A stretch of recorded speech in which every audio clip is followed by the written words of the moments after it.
travel isn't just about destinations, it's about the people you meet, the cultures you immerse yourself in, the stories you carry home. I'm Relebogile Mabocha, and on my travel feature, I take you on a journey beyond the guidebook. Each week, I connect with fellow travelers, insiders, and storytellers to bring you the heart of every place. Whether it's a hidden gem right here in South Africa or a dream destination abroad. Join me as we travel through conversations, memories, and inspiration. Listen wherever you get your podcasts. And now, The Money Show with Stephen Grootes on 702.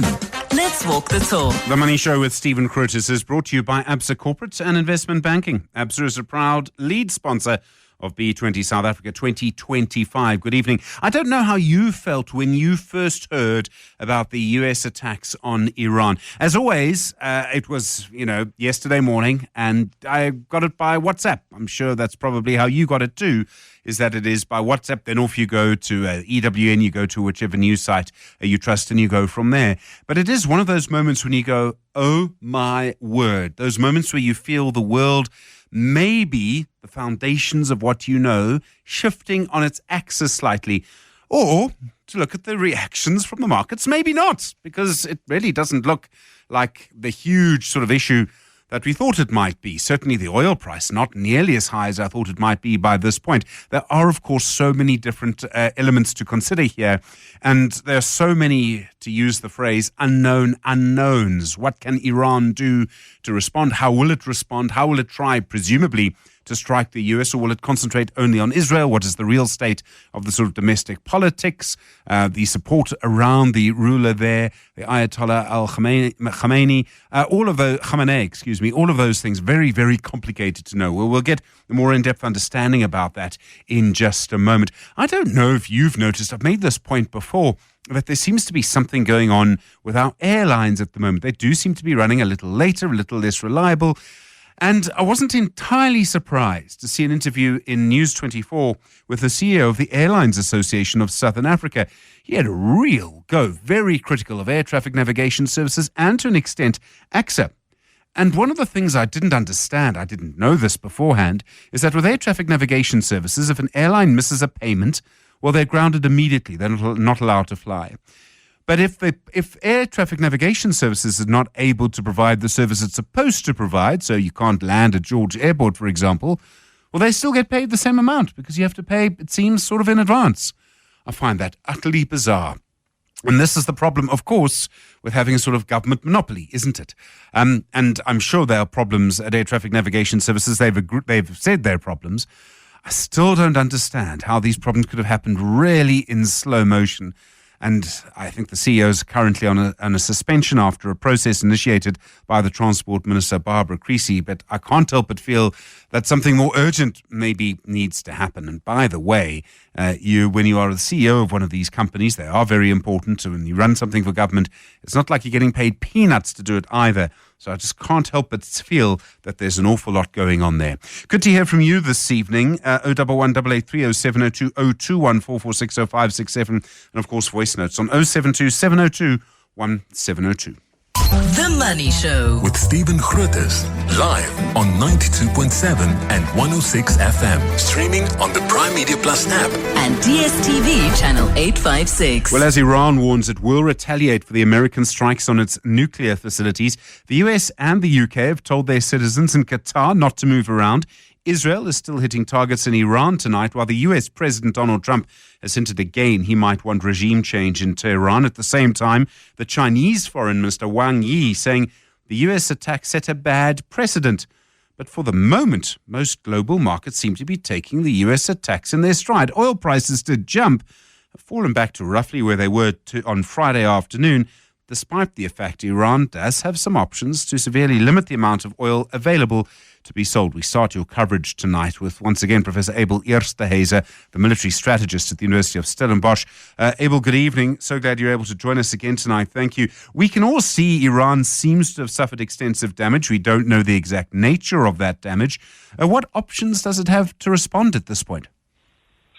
Yeah, that's an interesting question, and I think there's two options for Iran at the moment. The one, of course, is perhaps three. I mean, we have already seen that it responded by attacking Israel with missiles. But let's leave that for the moment. The one option, of course, is to use to weaponize its petro industry, to close the Strait of Hormuz, and put pressure on the oil market, if I can put it like that. That's the one option. The other option, and I think there's something to be seen about that the last day or so, is to just sit quiet, let this die down, and then think about how to respond and wait for the appropriate time to respond. And I hope that they will follow that strategy to let time comes in play and let them think about how to respond. I should also say, Stephen, one should be very cautious in not making too much of the American attack on Iran. It was very limited. It was very specific. And I think the message was more directed at the broader international community than at the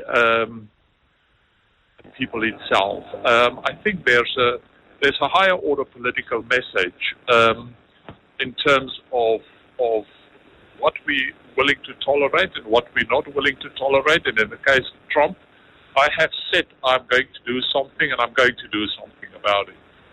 But at the same time, I think we shouldn't make too much of the American attack. It was very limited. It was very specific. And yeah, that's where we are at the moment. One of the real unknowns about all of this is whether Iran could do something unexpected that would hit the US domestically. And I'm talking about the kind of attack that I suppose many people would label as terrorism. I'm talking about an attack on American civilians. I mean, that would change the game and I presume provoke a huge response from the Americans. And yet Iran might say, well, we've been attacked. Yeah, I think Iran would be cautious to do that because Iran is really its ability has been eroded to quite an extent. I think that's the first argument that I will put on the table. And the second argument, and one that we can only speculate about, but I think the Iranian regime itself isn't in the strongest position. There's actually now speculation about regime change, and I don't think they want to sort of go to the Saddam Hussein route. So I think from that perspective, they would also be very cautious in how they react. They're going to think through what they're going to do and the long-term consequences of what they're going to do. That issue around legitimacy and what the Western media suggests is that the current leadership does not have much legitimacy. Now, my understanding is that many Iranians would probably fight to defend their country. So if there was a ground invasion, they would fight against that. They might not fight to protect the current leadership. It's very difficult to know. Does that reduce the number of options available to the current leadership? Does that constrain them significantly? No, it's a difficult question because let me argue it from a Western perspective and let me argue it in terms of the theoretical domains of conflict. Air power have never been strategically effective in fighting conflict. I mean, it's almost like small kids standing on the playground and throwing stones at one another. There's a chance that they may hit something, some chance that they may not hit something, but they will never really be effective in how they are and what they are doing. And this is where Iraq or Iran and Israel is at the moment. They're throwing stones at one another, but we're not going to see strategic effect. For them to be strategically effective, some form of ground operation ought to take place. Ground operations always delivers a strategic outcome. Whether that is the Americans that's definitely losing in Afghanistan and Iraq and they're pulling out of there, whether it is Russia that's going to lose or win in Ukraine, but ground forces always deliver strategic effect. And so the problem at the moment is that we are only working with air power in what is unfolding in the Ukraine or in Iran. And so we're not going to see a definite strategic outcome. It will be a one for you, one for me type of situation. We're not going to see a definite strategic outcome here. Professor Abel Esterhuise, I really appreciate the time. Thank you. Military strategist at the University of Stellenbosch.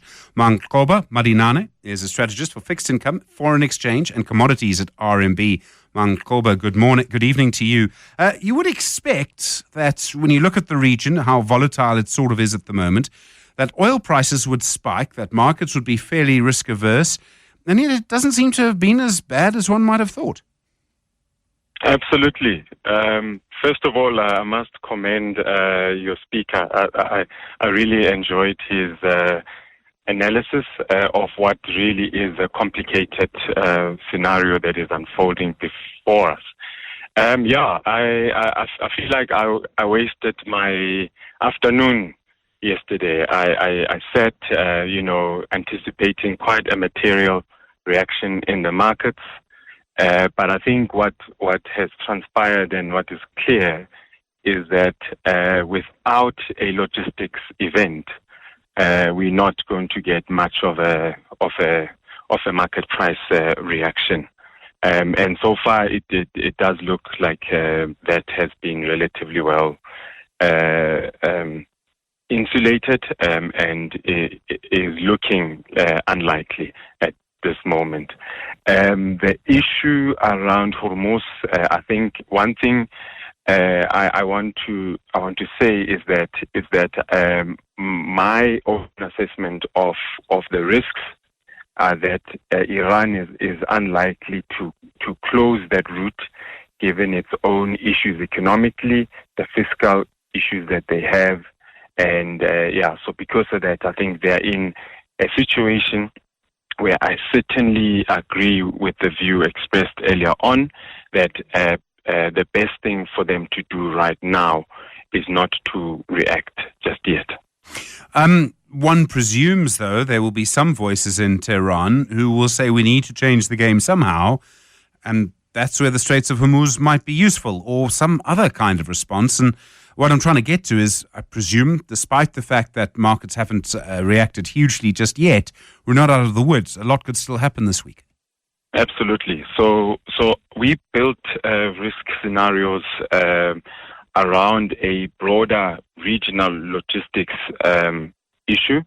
So the pipeline infrastructure that is in the region, concentrated across several economies, but particularly in Saudi Arabia. And Saudi Arabia, we think, is quite an important economy to focus on what happens in there, because our thesis around the oil market at the moment is that because of the available capacity to ramp up oil output that sits within OPEC Plus, predominantly concentrated within the Saudi Arabian economy, means that one of the options that could happen is that Iran could rather launch a direct attack on the oil refining as well as pipeline infrastructure within the Saudi Arabian economy. But it's not only them.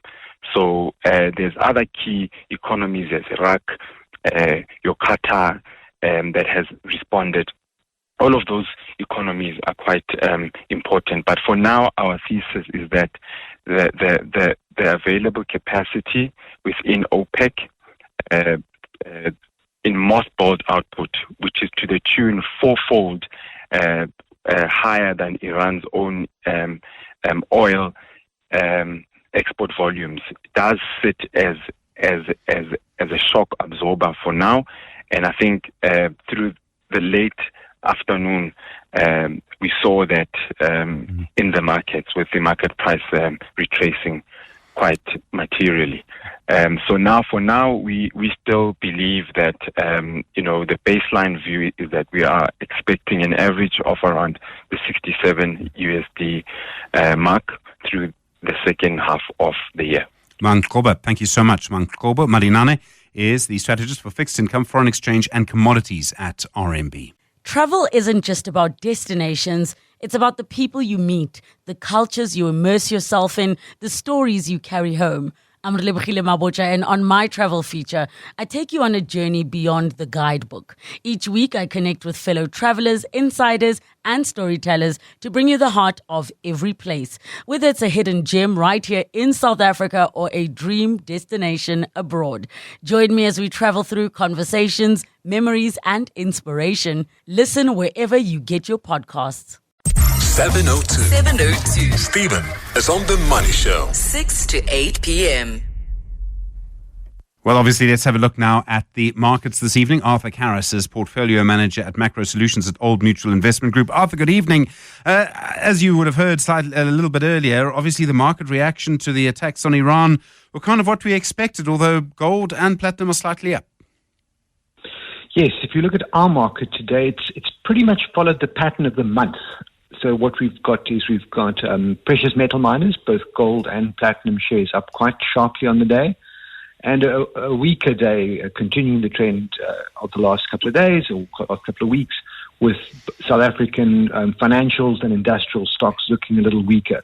So on the face of it, you'd think it was a risk-off day, but that's pretty much where we've been for this month.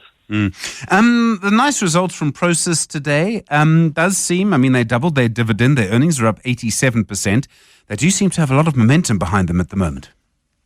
It most certainly has. The new CEO is a very outspoken individual, and he made some very strong promises recently, and he appears to be delivering. Earnings are up sharply. The company has delivered its first free cash flow positive result if you exclude the 10-cent dividend. So he's promised to make the company more of an operating business that relies on the profits generated by its investments rather than just sitting on its investments. And that appears to be coming through. And he's making big promises for the future. He's planning to double the results going forward, and he's making some strong M&A moves on that side to get that done. And doubling the dividend, which isn't really going to have an impact on anyone's life. The dividend is very small, but it's sending out a strong message saying, hey, we're very confident about the balance sheet. We can do the buyback, we can do the acquisitions, and we can still pay out a little bit more in dividends. What's going on with Raynet today? They were up, I think it was over 8% on the day. Yes, there's no news out yet. There's just a rumor that Apollo, the very large private equity business, is interested in one of the businesses that Raynet owns, which is the Pension Guarantee Corporation. So I think that has sent the price up as people are mulling what that's going to mean for the valuation if in fact they do a deal with Apollo. Thanks very much indeed. Arthur Karras is portfolio manager at Macro Solutions at the Old Mutual Investment Group. Travel is more than just ticking off countries. It's about the people, the culture, the food, the moments. I'm Pippa Hudson, and on Wonder the World, I invite you to join me every week as we explore destinations both near and far, with the help of fellow adventurers who share their unique travel stories. Listen to my podcast wherever you get them. The Money Show with Stephen Grootes, live on 92.7 and 106 FM. Streaming on the Prime Media Plus app. and DSTV channel 856. Well, good to hear from you this evening on 011 8830702 and 0214460567. There's been a lot of talk recently around the Competition Commission, the Competition Tribunal in particular. And I've been watching some of the criticism. I can understand where it comes from. People are very angry that deals take a very, very long time to approve. We've had CEOs saying that it's taken over a year. The actual mechanics, the finances of the companies involved run into all sorts of trouble as a result of that. No one knows what the outcome is going to be. The poster child for all of this, of course, was the Telkom Massive deal, which took a ferociously long time, only for it to be turned down, only for the reasons to then take a long time to emerge from the tribunal.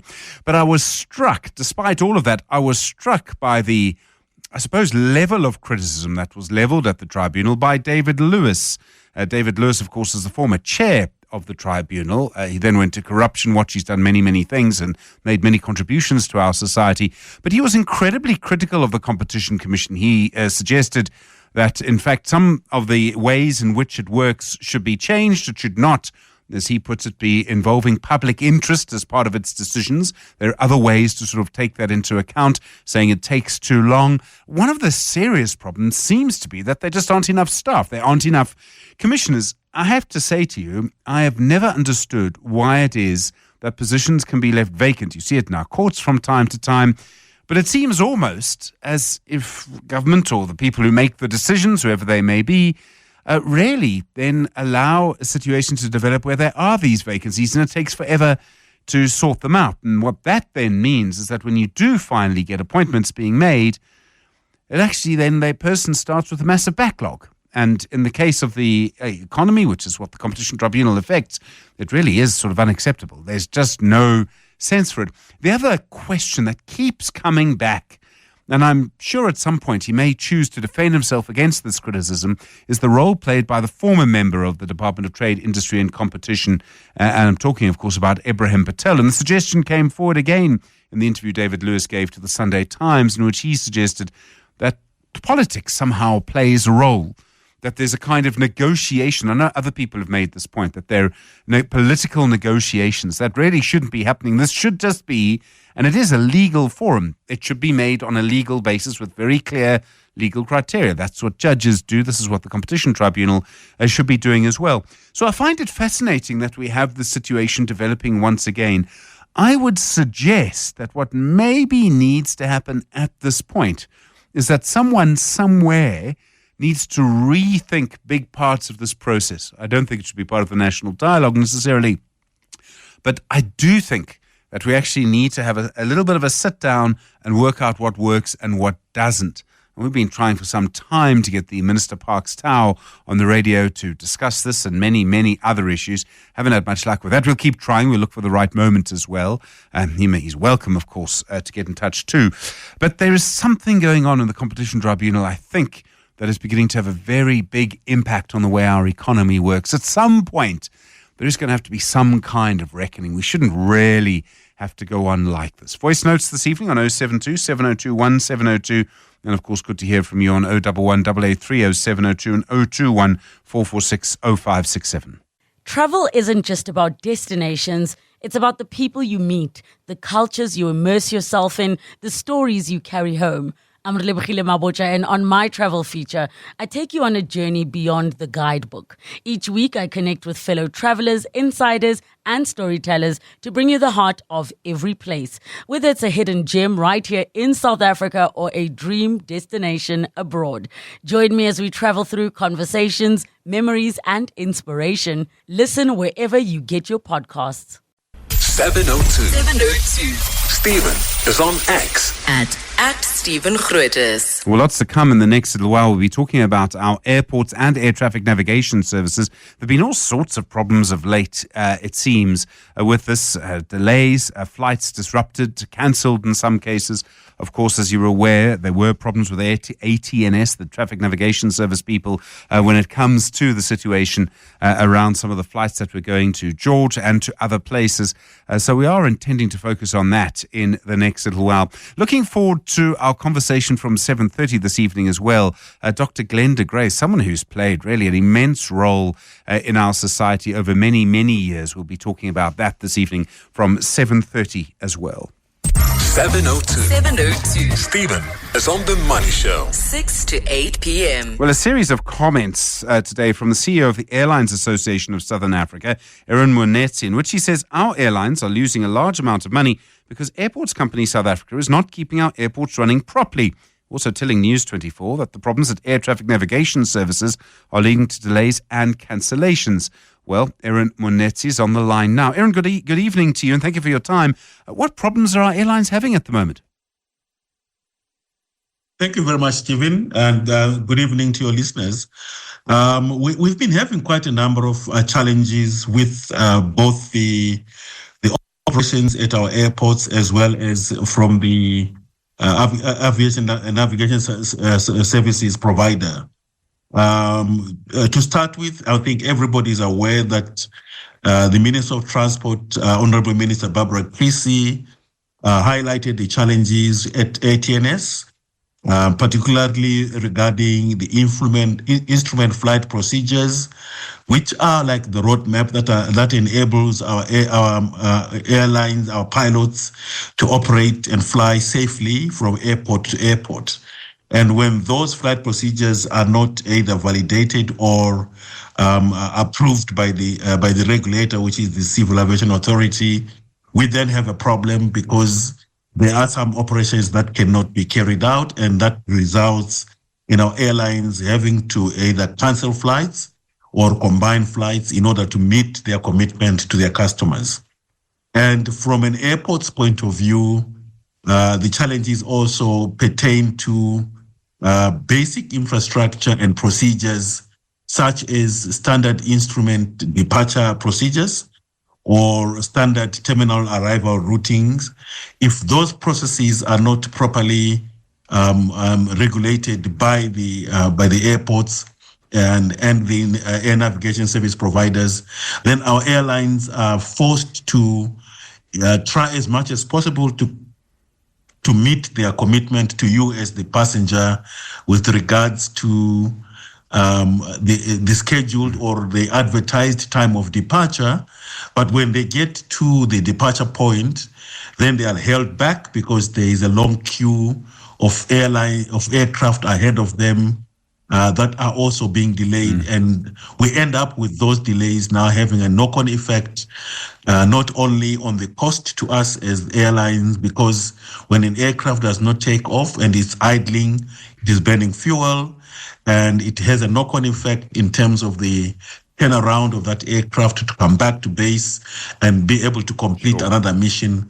And the knock-on effect goes on from one aircraft delay to several routes that are delayed. And when the routes are delayed, then it means passengers are inconvenienced.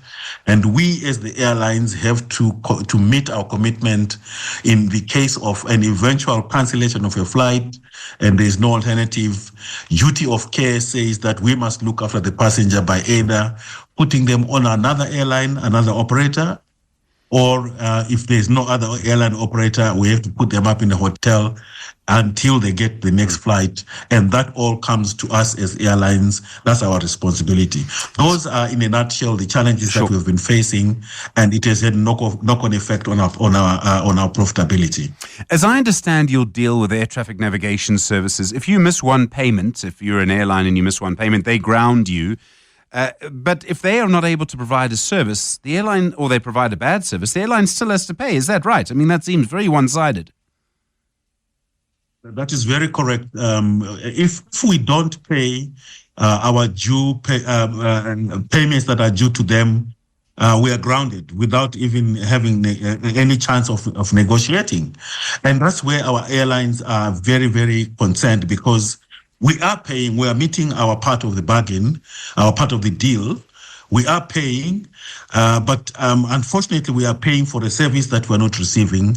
And not only that, because we're not receiving the service, we are now having to make our own arrangements to make sure that our aircraft operate safely and our passengers are taken care of. So it's almost like a double whammy for us. We are paying a service provider who's not providing us with all the services we're paying for. And then we're having to pay for our customers and also to make sure that our operations are safe. The issue at airports. Now, some of the walkways don't work. This is an AXA issue. They were neglected during COVID. That was a long time ago now. I mean, surely they should be fixed by now. I can't imagine what excuse AXA might have. Well, one cannot say they were neglected during COVID. It was a business decision, which was very valid. There was hardly any traffic during the COVID period. For us in South Africa, you remember we had a hard lockdown, which means there was basically no movement in the airports. And obviously, that was a very good decision for them to shut down. But once we started opening up, we would have expected, even if it was a gradual opening up of the walkways, for example, just one of those facilities that needed to be reopened. Even if they are so technically complicated, surely there should have been a process that said we are going to get to a stage where all the walkways, as an example, are going to be required. And then they must be opened gradually, and the maintenance must be done gradually until we get to a stage where all the facilities are available. Again, we pay for these facilities. Even passengers pay airport service charges, and they are not getting what they are paying for. We are not getting what we are paying for. And if we miss a payment to AXA, we are grounded. Again, it's a double whammy for us. Passengers complain to us because they are beholden to us. They are contracted to us because we collect the money from the passengers. When they get to the airport and these things are not happening, the passengers don't go to AXA. They come to us and say, you as the airlines are not meeting your bargain, and they are not happy with us. Aaron Mwanetsi, thanks very much indeed, the CEO of the Airlines Association of Southern Africa. Guy Leach is listening to that, editor at SA Flyer magazine. Guy, good evening. Would you agree with that? Airlines are not getting what they pay for, both from air traffic navigation services and from AXA? Guy Leach, I don't know if you're still with us. Yeah, we did have Guy Leach ready to talk to you about that situation. Not sure if he is still with us at this stage. It doesn't appear that he is, unfortunately. But there are all sorts of questions, of course, to ask about this, and particularly in terms of how and why this has happened. It would seem almost in, I suppose, some kind of slow motion. Guy, I don't know if you're muted perhaps on that line, but do you agree with what the airlines are saying about what's happening with airports? Right, doesn't seem to be there at this stage. Do apologize for that. And of course, as you know, there have been problems, big problems at air traffic navigation services over the last little while. We are aware that the minister has been intervening there. You'll have heard air traffic navigation services on this radio station several times, actually, over the last year or so, sort of explaining how this happened. But it did happen over a very, very long period of time. And we did kind of know that this was happening. And so the question, of course, is what is going to happen next, really, will be the next issue. I think we can go, we are going to just see if we can get Guy Leach in the next little while. I think he's with us now. Guy, good evening. Would you agree with what the airlines are saying? They're getting a rough deal? Yeah, hi, Stephen. Sorry for that misstart. Yeah, absolutely. In fact, RN and the airline associations have actually been, in my opinion, quite muted about the problems. The simple core problem is that the airports have been underinvested in maintenance and updates and so on since the World Cup, which is when they had their last major spurt of investment. So we've had 15 years of underinvestment in the airports, and we're seeing the results of that now. And just briefly on the ATNS flight procedures problems, Minister Creasy is to be commended to the extent that she's got involved, rolled up her sleeves and is trying to fix the problem. And they've got a whole lot of flight procedures approved, but as they do this, so increasingly other procedures become stale and out of date, and they're hardly keeping up. And I'm disappointed to see that they've now effectively had until the end of next year to get their procedure sorted out. So these problems ain't going to go away any soon. I mean, it seems really that they've happened in slow motion. I mean, particularly at ATNS. Anyone who had been following that, I hadn't obviously, but people within the organisation must have known what was going on. But this is the real shocker, that ATNS has seen these problems coming for the last 5 years, because there's a 5-year interval for the renewal of these procedures. So they've just been grossly negligent in letting the procedures lapse like this, and then getting to an absolute crisis, and then losing all the staff or most of the key staff members in the interim. And of course, it's not easy to recruit people with these skills, especially given that there's a worldwide shortage. So ATNS really is going to have its job cut out for even to try and get back to a normal operating level by the end of next year. And I need to point out too that South African aviation is lagging the rest of Africa and the rest of the world in terms of its recovery from COVID. We're expecting growth of nearly 9% from African aviation, and yet South Africa is only going to grow at maybe, if we're lucky, 2%. And this is largely due to these problems with AXA. For instance, we saw that calamitous failure of a fuel supply in early December. We've obviously got all the well-discussed problems with jetways or walkways. And we've got the flight procedure problems. All of this is putting a serious brake on the growth of our airline industry, and that means on the growth of tourism and connectivity and business in general. Guy Leach, thank you, editor at SA Flyer magazine. Well, all sorts of problems to sort out there. Your views, your experiences, please. 011 883 0702 021 446 0567. You with The Money Show. Good evening. It's 7 o'clock. The Money Show with Stephen Grootes is brought to you by Absa Corporate and Investment Banking. Absa is a proud lead sponsor of B20 South Africa 2025. And now, The Money Show with Stephen Grootes on 702. Let's walk the talk. Good evening. Well, looking forward to our conversation with Professor we start this hour again. Good evening. Welcome to our conversation with Professor Glenda Gray from 7:30 this evening, someone who's played the most extraordinary role in our healthcare sector. I'm particularly interested in the sort of, I suppose you'd call it the nexus, the little ball of string that lies at that sort of intersection between politics and medicine. You think of some of the things she and other people have had to be involved in, whether it's the politics of vaccination, the politics of HIV, which has been unfortunately poisonous in our country in the past. We'll talk a little bit about that, but mostly focused on her life growing up and her career, extraordinary career. So looking forward to that conversation this evening. A lot else to come as well. We'll talk about entrepreneurs and creative entrepreneurs in just a moment, and then also review the book. It's called The 4 Future Seasons. It's by Dr. Craig Wing. Interesting when you look at the 4 future seasons and how many things are changing around us at the moment. Quite a dangerous time, I would think, to write any kind of book that makes any kind of prediction or hints at trends or anything like that. Good to hear from you as well, of course, on 011 883 0702 and 021 446 0567. 702 with Stephen Grootes. Email him on stephen@702.co.za. On the next Money Show, personal finance expert and co-founder of Galileo Capital, Warren Ingram, will help you understand the rand and how it moves our money. Investors in the media often talk about our currency. We quote the exchange rate, particularly to the US dollar. Why is it such a big deal, and how does it affect your money really? Dr. Rotendo Ndwingi is the founding director at Tribe Africa Advisory, author of the book Rumble in the Jungle Reloaded. He'll have your analysis of all of the top business news from around our continent, and we'll keep an eye on global geopolitics and the top business news of the day. 702. Stephen is on The Money Show. 6 to 8 p.m. Well, a new free course is now being offered by the United Nations Development Programme and the company UVU Accelerate. Essentially, it's what are described as creative entrepreneurs. Lara Rosmarin is the head of entrepreneur development at UVU Accelerate. Lara, good evening to you. How do you describe a creative entrepreneur? Don't they all fit into that category in some way? Hi, Stephen. Thank you so much for hosting me on your show. UVU Africa and UVU Accelerate are really excited to partner with the United Nations Development Plan in the creation of this Timbuktu hub in Cape Town, as well as this ideation phase program.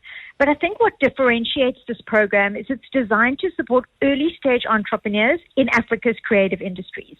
So particularly those with innovative and socially driven ventures. And we're really going to provide structured incubation experience to help these founders refine their ideas, build sustainable business models, and access ecosystem support. Okay, so what's a creative entrepreneur? So a creative entrepreneur is somebody that's working within the creative industries and that is really struggling to move his business from an ideation phase to perhaps more of a proof of concept or to a build and grow stage. So we're looking at fashion and textiles, digital arts and animation, music and performing arts, film and content production, crafts, publishing, gaming, architecture, culture, tourism, you name it, that all falls within the creative bucket. Okay. I mean, there'll be lots of people within this space. Some of them will be doing all right, some will not. You say specifically sort of early stage. I mean, what are the main skills you think that people need to learn at that point? So we're looking for those ideation phase businesses that are really on the cusp of growing an idea into a business. So we need to teach some business skills, perhaps some financial skills, some marketing skills, We need to test and validate the idea or concept to see if perhaps it has got legs and there is a market for what they're working so hard on. And another piece that I think this program is going to bring together is going to connect entrepreneurs from all over Africa in the creative space to one another. And in doing that, we're going to form a support network for these entrepreneurs, as well as an opportunity to partner together in the space. Okay. And I mean, so there are lots of different things out there for entrepreneurs at the moment. We showcase as many as we can. I must say, I haven't heard of the United Nations getting involved in this particular way before. So this is very interesting. This is their first creative hub that they're building in South Africa and in other areas and in other countries. They're focusing on other hubs. But this really is the beginning of what we hope will be a long and meaningful journey to help the fantastic creative entrepreneurs in our country to build and grow and scale and ideate new businesses. How does the course actually work? I mean, is it classes? Is it something else? So the course application is online, and it's going to be a completely online program. There's going to be workshops, there's going to be self-learning, there are going to be group activities. It's really going to be a hybrid of various different ways of learning, but it is all going to take place online, which enables creatives from other countries to join the program as well. Something like this, I mean, if it is online, I presume, is it just limited to South Africans? I would imagine there are a lot of people who could benefit from something like this, especially if it's free, could all go on YouTube at some point. So it's not limited to South Africa. It's open to all African countries. So we're encouraging entrepreneurs from everywhere to apply so that we can really build a multicultural community here of creative entrepreneurs. Some of them are quite varied. I mean, from fashion design to, I mean, don't they face slightly different challenges? I mean, some things, the money's the money. You've all got to do the money. But aren't there quite a few differences with how they're actually going to be operating? So, Stephen, you are spot on, and I'm so glad that you brought up that. And that is why they're going to have access to creative and business mentors. And these mentors will be geared particularly towards the kind of businesses that they're building. And that's where they'll get that individualized support and that tailored support, particularly to their sphere of business. What kind of people are you expecting to be involved in this? I mean, do you have a few companies you can already see might be interested? Are there particular industries that you think are likely to predominate? We've gone quite far in a conversation about small business without either of us mentioning A and I. Yeah, very much. A and I have just returned from Viva Tech in Paris, and A and I is very, very much on the horizon. So to give you an indication, last year we launched a different kind of accelerator program, but also focused on the creative industry in South Africa, Lesotho, and Malawi in partnership with the French Embassy. And there were over 700 applications within a very short period of time. So we know that there are lots of creative businesses out there, and that's for those three regions. So we're expecting to be inundated with applications, and I know that our team are already wading through quite a significant number. And they're going to come from, as I mentioned, all different creative spheres. And I'm hoping that there'll be some spheres that we didn't even anticipate that are looking for help. Is there a specific reason why you've chosen creative entrepreneurs and not other sectors? So we do work in other sectors, and we have various programs geared to other sectors. But this one is specifically focused in partnership with the UNDP on creative. And that's why we're working in this space. Lara Rosmarin, thanks very much indeed. Head of Entrepreneur Development at UVU Accelerate. Travel isn't just about destinations. It's about the people you meet, the cultures you immerse yourself in, the stories you carry home. I'm Relebogile Mabotja, and on my travel feature, I take you on a journey beyond the guidebook. Each week, I connect with fellow travelers, insiders, and storytellers to bring you the heart of every place, whether it's a hidden gem right here in South Africa or a dream destination abroad. Join me as we travel through conversations, memories, and inspiration. Listen wherever you get your podcasts. The Money Show with Stephen Grootes, live on 92.7 and 106 FM. Streaming on the Prime Media Plus app and DSTV channel 856. Just a further reflection on the conversation we had about airports, the problems with air traffic navigation services. We often talk about what will it take to grow the economy, what kind of restructuring will we need, how different will it be if we did this, if we did that. Sometimes I think actually what we need to focus on is just doing what we're doing properly. In other words, if there's a problem with air traffic navigation services, fix it, and fix it now. If there's a problem with the airports company South Africa, fix it now. Be careful about maintenance, sort out the rule of law, things like that. So instead of thinking of new things, let's do this, let's do that, let's have an argument about the definition of employment and unemployment in the informal sector and all of those things, let's just do what we're supposed to do properly. And in some parts of the country, arguably, where Cape Town in some areas seems to have better service delivery, for example, in the Western Cape, you start to see that happening. Their economy is growing faster than in other provinces. Their crime hasn't gone up as much as in other provinces. Still very high, still in some parts, still the areas of the country with the highest murder rate for lots of deep-seated, complicated and very important reasons. But the fact is that the trends do start to work for you if you do everything that you are supposed to do. And that's maybe where we need to start focusing, is stop messing around with everything else. Just do that. Might be really the best option. And that, unfortunately, seems to be something that's a little tricky at the moment for various reasons. It also goes back to, and we've had this conversation, I don't know, 1 million times over the last few years, accountability. In other words, if in fact someone is doing a good job, reward them. If they're doing a bad job, well then, say, actually, this is a problem. And so let's go from there. But certainly those are some of the issues that I do think we need to sort out. We just can't get into a situation where we're looking for a new this, a new that, this magic intervention, this silver bullet, and all of those things. And instead, all we're doing is not doing what we should be doing properly. If we just did what we should be doing correctly, this wouldn't be so much of a problem. I mean, it is obviously sometimes just about keeping the lights on. That's really all it is. And I think those are some of the issues that we do need to consider and look at over the next little while. Just a thought this evening.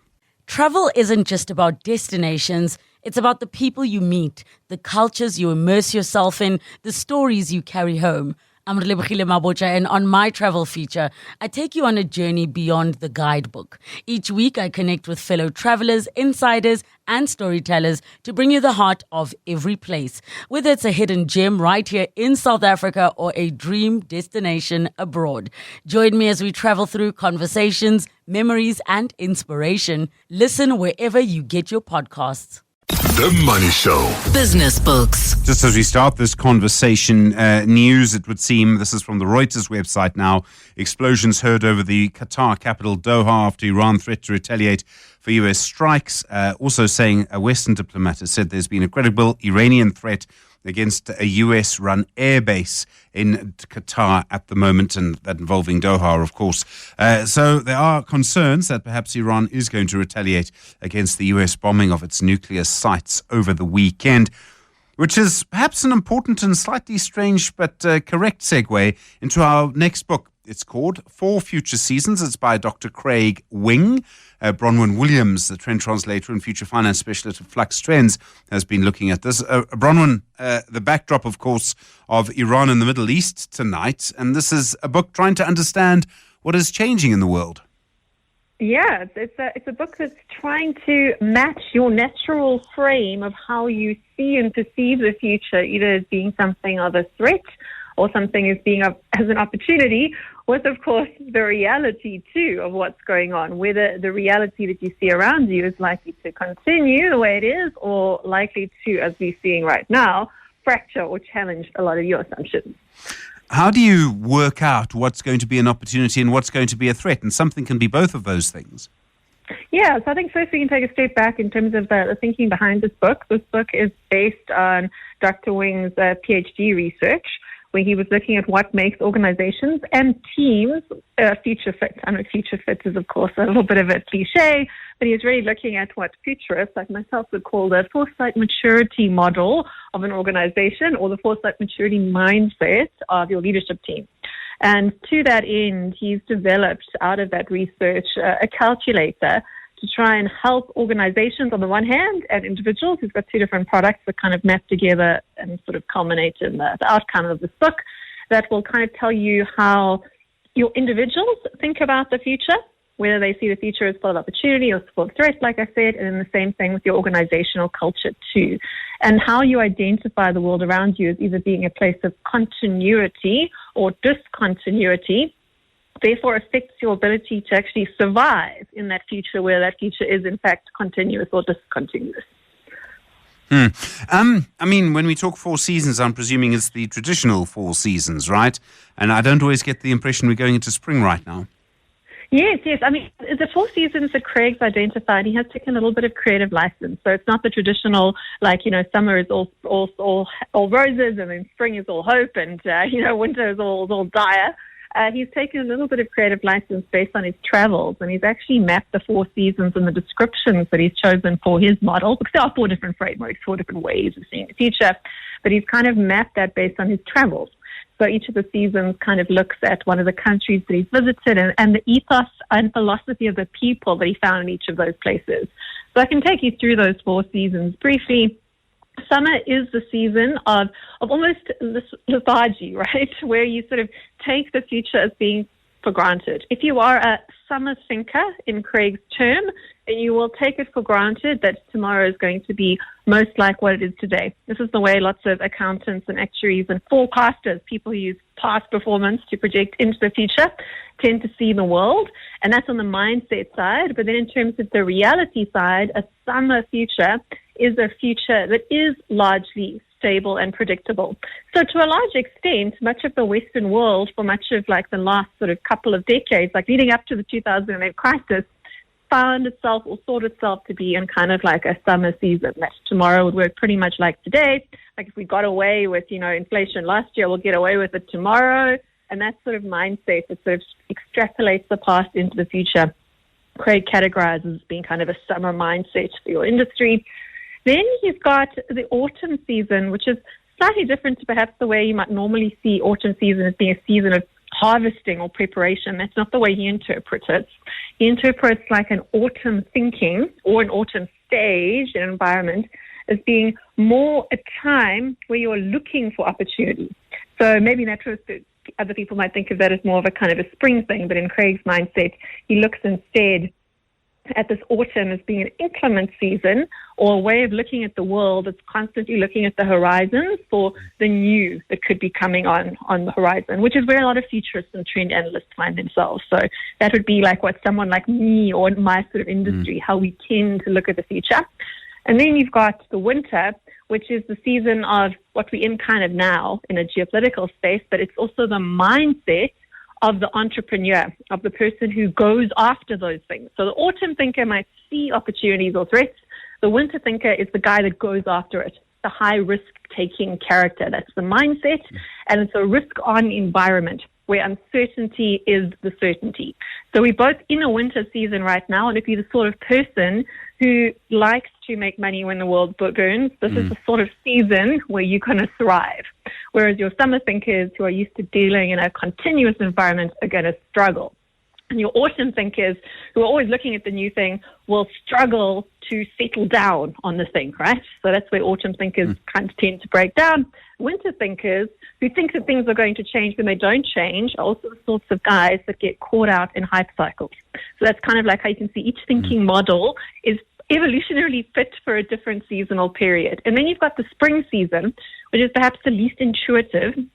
And Craig sees spring rather than as a season of renewal, as a season of spring cleaning. He leans into that side of spring, where spring is actually, the spring thinker is the person who looks at lessons from the past, the kind of conservative thinker, who looks not at the present continuing, but actually looks to the past for lessons to carry forward. So that would be perhaps older people tend to fall into this category, right? But also conservative people fall into that category. And spring thinkers tend to survive in periods post-chaos. So spring thinkers will have their season once the current period of turmoil sort of boils down, and they're going to get a chance to be the kind of rebuilders. You say, what do we need to carry forward into the new world? So it's really a case of mapping what sort of thinker you are and then seeing what sort of world you're in to kind of compensate your strengths and weaknesses. Bronwyn Williams, thanks very much indeed. Trend translator, future finance specialist at Flux Trends. The book is 4 Future Seasons. It's by Dr. Craig Wing. Travel isn't just about destinations. It's about the people you meet, the cultures you immerse yourself in, the stories you carry home. I'm Relebogile Mabotja, and on my travel feature, I take you on a journey beyond the guidebook. Each week, I connect with fellow travelers, insiders, and storytellers to bring you the heart of every place, whether it's a hidden gem right here in South Africa or a dream destination abroad. Join me as we travel through conversations, memories, and inspiration. Listen wherever you get your podcasts. The Money Show with Stephen Grootes is brought to you by Absa Corporate and Investment Banking. Absa is a proud lead sponsor of B20 South Africa 2025. Well, from time to time, as you know, we like to speak to someone about their career, what they've done, how they've made their money, but really their career in this time slot on a Monday. And it's my great honor to tell you tonight that we're speaking to Professor Glenda Gray. You'll know someone who spent a lot of her life working against HIV. She is also, of course, you will remember, played a very prominent role during the time we were developing vaccines and vaccinations against COVID-19. And someone who's really spent her life trying to help people. Glenda, good evening, and thanks so much for taking the time to speak to us tonight. Good evening. I hope you can hear me. Good evening to your listeners. No, thank you. We can. You grew up in Boksburg, if Wikipedia is correct. Wikipedia usually is, but not always. And I understand you were one of 6 children. What kind of community were you growing up in Boksburg? That time, I presume mining was a big factor. Yes, so my father worked on the mines at ERPM. I was born in Boksburg, and I grew up, first of all, in Boksburg, and then we moved to a place called Mapleton, which is just outside Nigel. And then we moved to a place called Scarpins Rest, which is just between Springs and Brakpan. And I used to catch a train from Scarpins Rest Station to Boksburg East to go to my primary school, Martin School, in the morning. So my parents we would catch the train at 6:30 in the morning and get to Boksburg East at 7 and then walk to school so we could save our money for ice cream. Sure, okay. From what I've read, you were pretty keen to be a doctor pretty early. Now, there were not a lot of female doctors around at the time. What was it about being a doctor that was so important to you? It clearly mattered. I mean, it clearly matters to you still. But what was happening around you at the time that made you think, with such a strong belief as a young person, that you wanted to be a doctor? It's hard to really understand that belief, but as young as 4, my parents told me that I told them that I wanted to be a doctor. I think it happened around the time, at that stage, when we were living on a small holding in Mapleton. A cow was giving birth, and it was a breech delivery, and they had to use a rope to pull the calf out. And the vet looked at me and said, "Oh, one day you're going to be a vet." So I said, "No, I'm going to be a doctor and look after human beings." So I guess that was the time I articulated, and it was around this breech delivery of this calf. Was there something about the power of helping an animal then, but helping a human being? A breech delivery can be very, very dangerous. And yet, you know, the animals would both have walked away. I mean, the calf for the first time, walked away healthy. I mean, there's a real power in watching something like that take place, maybe. It is a huge power. And I think that, just being committed to, I loved animals growing up. And as I went to school, I did well at school. And in those days in Boksburg, if you did well at school and you were a girl, you'd become a teacher because you could get a bursary and you didn't have to worry about paying for your education. And when I told my school, Boksburg High, that I wanted to be a doctor, they kind of smiled endearingly at me. And I guess, I was determined, and I applied to Wits University. And at that stage, Wits was doing an experiment. They had decided to diversify who they brought into medical school. So there were a lot more women in my year. They're much more racially diverse, and a lot more people that came from middle class and working class backgrounds, not from private schools. So when I got into Wits Medical School, I was part of a very diverse group, but I also struggled because I didn't have a good education. In my latter years at school, we were short of maths and physics teachers, and I struggled. So like a lot of people coming into university from education that is not as good as private schools. It takes a while to catch up. So for the first year or two at medical school, I really felt stupid. And then suddenly in my clinical years, I caught up to my peers and was able to compete and do as well as people who'd come from better schools in Johannesburg. It's so interesting that, I mean, so often it's really about getting through the first year or two of university, and then you start to see people really grasping whatever it is and off they go, and that clearly happened to you. I do want to skip forward a little bit because I do want to get to some of the other things that you've been involved in, but at one point you clearly realized that HIV was going to be very, very important in South Africa. And when HIV first came on the scene, you know, sort of mid-1980s, I don't think many people realized how important it was going to be. Was there a moment when you realized what the AIDS pandemic and how many South Africans it was going to take, how vulnerable we were going to be, how big this thing is? I think there were three things that pointed me to wanting to do something in HIV. So the first thing was I was a student activist during apartheid, and the organization I worked for, which was Health Workers Association, used to organize communities around health issues. And with HIV emerging, I worked in that sector, trying to mobilize communities around HIV and work with them. And then I went and worked at Baragwanath Hospital, and I worked in the main ICU. And the cardiothoracic surgeon who was in charge of ICU was this brilliant surgeon. And I could never understand why he wasn't working in the theaters. And he was one of the first people in South Africa who got HIV, and he died in 1988. And he was a very bright man and very talented. And so his death affected me, and knowing and working with him and him dying a year later was terrible. And then the third thing was, as I was working in Baragwanath Hospital in the wards, we saw HIV change from an exotic disease in childhood to one in three children in our wards having HIV, and we were seeing young babies dying of HIV. So my decision to do HIV research was based on a desire to stop this transmission that was happening from mother to child. And so I designed as a young pediatrician a study to try and prevent breast milk transmission. And then I saw the power of data and the power of science and how data can drive decisions, particularly around that time. We were starting to do work with antiretroviral therapy. And at that stage, the government didn't want to provide nevirapine or AZT to pregnant women to stop HIV, stop transmission. And we were able to show data which won the court case. And then I realized how powerful clinical data is and how it can drive policy. So if you find something works, a TB vaccine or a drug, that can change people's lives because you can prove it. The drug can get registered. It can get into clinical care, and people's lives can be saved. And so doing clinical research is a very powerful way of changing the world in terms of improving people's lives.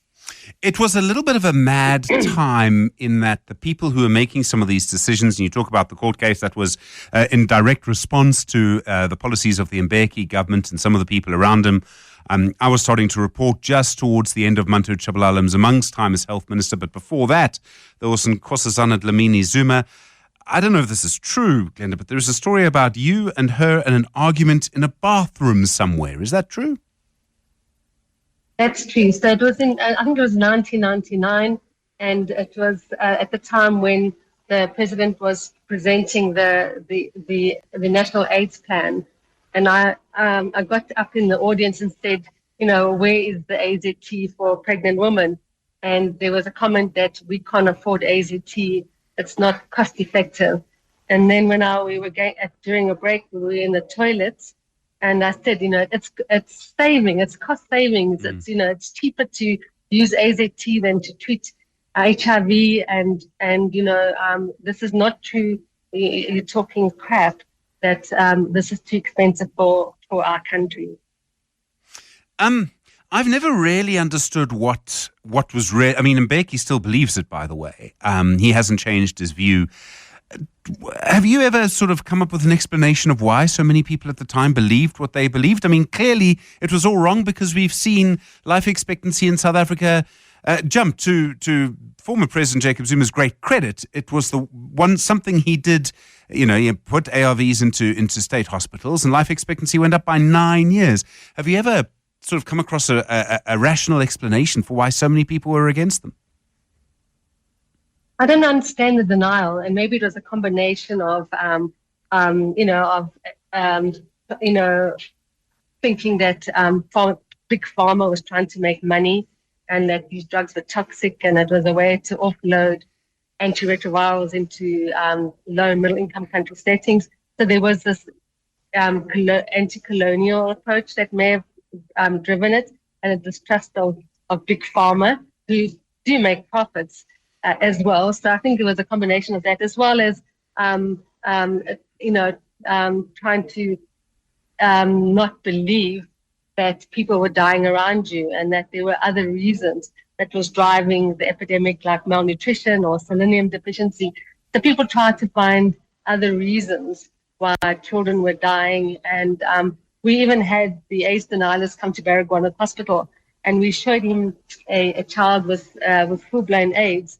And he looked at the child and said, "Oh, this is the worst case of selenium deficiency I've ever seen in my life." And we said, this is HIV. And so it was a very hard time, because even though you would take someone to a ward and you'd think that they would be moved by sick children, and they were, and these were Western scientists who also had this dissident view. It's astonishing that it all happened. You mentioned earlier how a young woman finishing school at Boksburg High, who was very clever, would be basically the path was a sort of scholarship to be a teacher. And when you said you were looking at medicine, people went sort of there, dear. You didn't use that phrase, but a kind of condescension. And I mean, it's been interesting to watch how people have described you over the years. So Time magazine said you were one of the world's most influential people. Sometimes people have described you as one of the most influential women in the world. Some women I've spoken to have been recognized in that way, say they found it quite irritating to be described as an influential woman and would rather be an influential person. Do you have a view one way or another? I would like to think that very, very few young women who want to be doctors are treated in the way you were treated back then. Well, I think, for me, I don't see myself in a female role, or I don't see myself gendered in that way. I've been incredibly fortunate to find a career that worked for me. What I don't like is when people stigmatize women who work and they call them career women, because we don't have a term called career men. And so I do find the term career woman stigmatizing. And so I do think that society doesn't look good on women that work very hard. When I was younger, when I was traveling a lot and I was going to conferences, if it was a man that was going for a conference, the mother would say, "Gee, look how well my son is doing." And when I would say I was going to a conference, my mother-in-law would say, "Well, don't you travel too much? What about the children?" And so I think there's a lot of barriers that women have to break to reach their goals, and there's a lot of societal pressure for you to stay at home, get a half-day job, don't work over the weekends, don't take calls at night, and be beautiful and a homemaker. And so I think that's a hard narrative to break, and you have to be very brave when you're young to not listen to what your family or society is telling you. I was really lucky because my siblings were very supportive, and we were all very supportive of each other's careers. So they were always proud of me.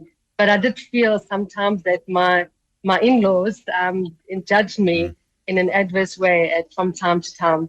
We're speaking to Professor Glenda Gray this evening, the HIV researcher, vaccinologist, and many, many things, of course, in our society. She's with us through until 8 o'clock. Travel isn't just about destinations, it's about the people you meet, the cultures you immerse yourself in, the stories you carry home.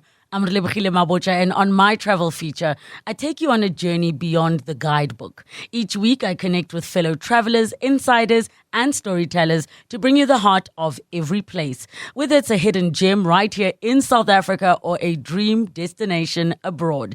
Join me as we travel through conversations, memories, and inspiration. Listen wherever you get your podcasts. The Money Show with Stephen Grootes is brought to you by Absa Corporate and Investment Banking. Absa is a proud lead sponsor of B20 South Africa 2025. Speaking to Professor Glenda Gray this evening about her career and her time as an HIV researcher, pediatrician, and of course someone who's played an immense role in our society. Glenda, I'd like to talk a little bit about COVID-19, and we were all watching what you were doing, what everyone in your field was doing, and there was intense pressure for a vaccine. When it started, when COVID-19 started and you realized we were going into a lockdown and all the rest, were you confident that there would in fact be a vaccine for COVID-19? So we knew that so we had been working in HIV vaccine field, and the moment we knew that there was a new circulating strain of coronavirus, a group of people got together. We started meeting every Saturday evening, or just Saturday evening my time, but it was obviously in the US in the afternoon, and we started planning how we were going to pivot from HIV vaccines to COVID vaccines and the platforms we were going to use. So I was really lucky. We were on calls with Barney Graham at the VRC, the NIH, people from Operation Warp Speed, people like the Paul Stoffels from J&J, and we started designing trials. At that stage, they only wanted to do the trials in the United States, and we were working with a whole lot of people to try and bring these studies into South Africa. Kabir Mahdi, who's now the dean at Wits University, managed to get a TEDx COVID vaccine trial into South Africa, which the MRC funded, and I worked with Paul Stoffels at J&J, who then decided to use South Africa and the Americas to do the Ad26 J&J COVID vaccine. And he did this because we had a relationship. We were working on an HIV vaccine together, and he was very happy to work with South Africa to help us move the vaccine program forward. So very early on, we knew that in South Africa we couldn't ourselves develop a COVID vaccine, and that we would have to partner with international people and international scientists to drive our vaccine agenda in South Africa. And so I think we're very fortunate to have relationships with TEDx, with J&J, and with Pfizer. They enabled us to do the clinical trials in South Africa. And it was very important because obviously we had strains that were emerging before anyone else and which were different. And so we could rapidly show that these vaccines were working with new emerging strains of COVID, like Beta and Omicron. I remember, I have this memory of watching it live on TV, and tell me if I get this right, but I think it was you and Linda Gale Becker, also a professor, of course, carrying the first doses, and the first person who received a dose was a nurse, Soliswe Gidi Diosi. Someone else received the second dose, of course. That was the president. It must have been a tremendous moment. I mean, an incredible moment to sort of, be leading that in South Africa. It was an amazing and thrilling moment. We had to fly the vaccine down. We were rushing from the airport to Khayelitsha. I was trying to thaw the vaccine in the ambulance because we knew we had to vaccinate the president in 10 minutes. He was waiting. He had to go to Parliament. And we were speeding through Khayelitsha in an ambulance. And when we got to Khayelitsha Hospital, we ran into the pharmacy. The vaccine had been thawed and we could draw it up and rush to vaccinate the president and the nurse and the doctor.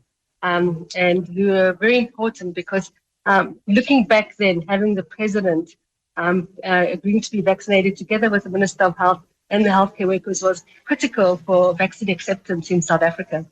Very quickly, if you can, the major challenge now, obviously funding is a major challenge and perhaps worse now than it's been for some time.